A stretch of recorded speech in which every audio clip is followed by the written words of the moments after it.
alaykum, hurmatli ustozlar. Bu qadamimiz tilaklar qadami hisoblanadi. Har bitta qadamga o'zingizga ta'rif berib, tanishtirib kirasiz. Tilak bildirib o'zingizga. Har bitta qadamga o'zingizga ta'rif berasiz. Xo'sh. Zinara, o'qituvchiman.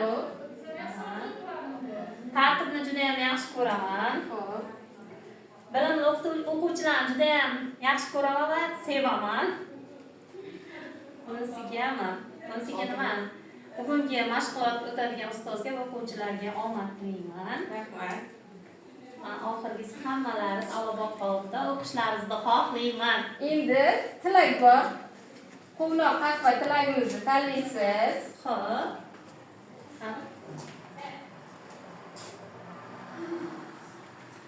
Endi orqasidagi yozib o'qiysiz. Qani nima tilak bildirilgan ekan sizga? Men sizlarni hurmat qilganda tilagim o'zimga qaytdi. O'quvchilar meni hurmat qilgan, rahmat. Rahmat, o'tirib olishingiz mumkin. Assalomu alaykum, hurmatli ustoz.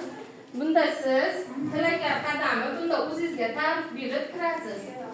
Qani o'zingizni qay ma'noda yaxshi ko'rishingizni bildirib kirgizasiz. Qadamlar yo'lakchasi, o'zingizni ta'riflaysiz. O'zingizga ta'rif berar ekansiz. Qani? Assalomu alaykum. Bu qadamlar yo'lakchamiz o'zimizga ta'rif berib, tilak bildirib kirishimiz kerak. Odamzod o'ziga ta'rif berish juda ham qiyin-da. Atrofdagilar berish kerak. Tilak bildiring ustoz. Tilak bildiring. Ta'rif berish o'zim birdan qarab o'tirdim-da.